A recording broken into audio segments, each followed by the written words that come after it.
болады. Аппарат нагрузкадан және замыканиеден қорғайды, машинаға зақым тимеу үшін. Кез келген кузовтағы массаға да болады. Қызыл провод, қара провод, көк провод болады. Соны қойып тұрып, орап тастайсыздар. Ландода, АВО-да да осындай болады, шатаспасам. Машина өшіп тұрған кезде аппарат жұмыс істемеу керек.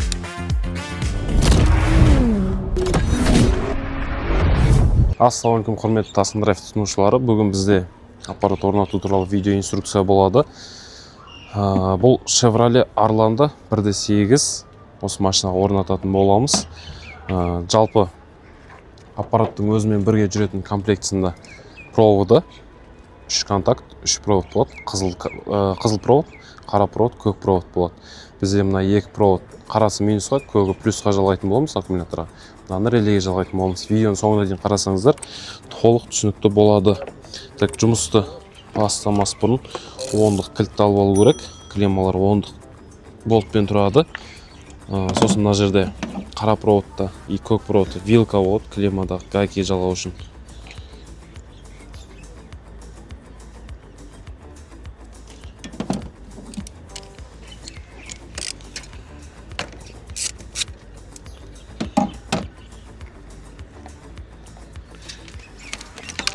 Так, қара провод минустың клеммасына или кез келген кузовтағы массаға да болады.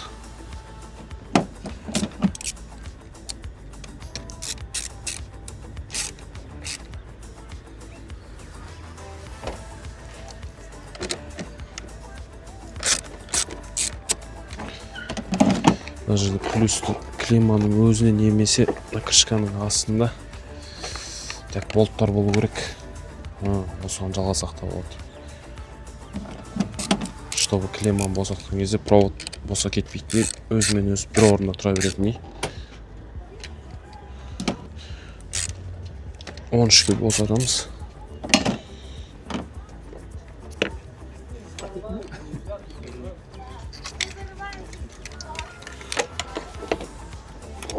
Көк плюсқа жалғанады.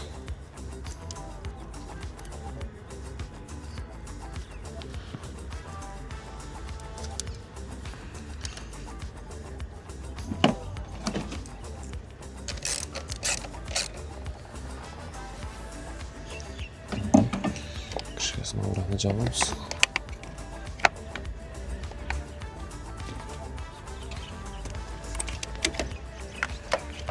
Ана жағына қатырдым да, клемманы босатқан кезде провод босамайды, өзімен өзі тұра береді. Так, үшінші қызыл провод релеге жалғанады. Мына жерде ең бұрышында қара реле тұрады. Осыны шығарсаңыздар 5 контактысы болады мынандай.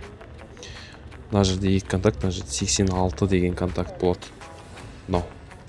Осыған зажиганиеден плюс келетін аған. Вот осыған қызылсын жалғау керек. Қызылсым өзі қалың болғандықтан мына жерден кішкене азайтасыздар. Жіңішке болатындай. Артын кесіп тастау керек. Қалған бұрап тастайсыздар. Бұл провод зажиганиеден келетін плюсқа жалғанады. Аппарат через зажигание істеу керек. Машина оталған кезде жұмыс істеп тұрады, машина өшкен кезде өшеді. Так, мына жерде 86. Оны аласыздар. Осыны қойып тұрып, орап тастайсыздар.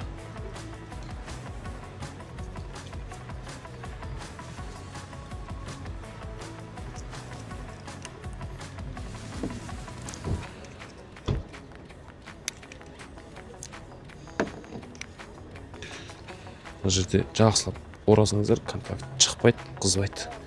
Ештеңе де болмайды. 86-ға жалғасын обратно орнына кидіресіздер. Реле өзінің орнына түседі.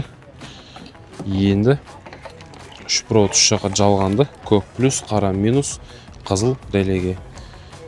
Енді соңында аппаратты жалғап тексеретін боламыз. Машина өшіп тұрған кезде аппарат жұмыс істемеу керек. Көк свет өшіп тұр. Мына жерде индикатор. Аппарат істемей тұр. Машина өшіп тұр себебі. Аға, машинаны оталдырыңызшы. Қазір машина от алған кезде көк светі жану керек. Неке, зажигание қосылды. Машина от алды. Машина от алып тұрған кезде уже көк светіміз жанып тұр. Яғни аппарат жұмыс істеп тұр деген сөз. Машинаны өшіріңіз.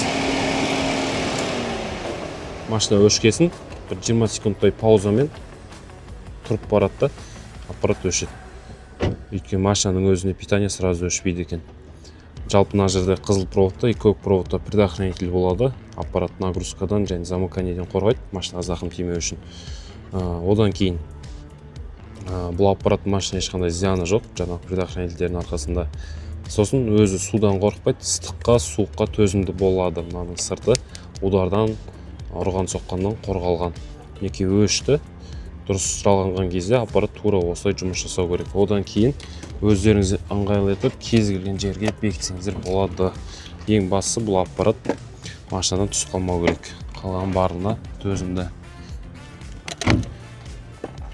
Так, бұл жерде бізде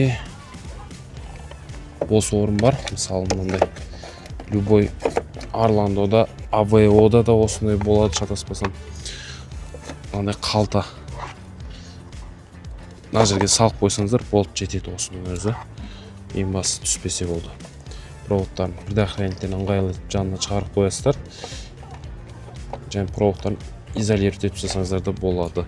Аппаратты орау қажеттілігі жоқ, орамасаңыздар да аппаратта ештеңе болмайды, сыртын қаптасаңыздар да, қаптамасаңыздар да болады.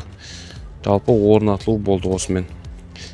Мұның қатып қалған жер жоқ, кез келген жерге орната берсеңіздер болады. Аппаратты ең бастысы түсіп қалмаса болды. Жалпы осымен орнатылу бітті.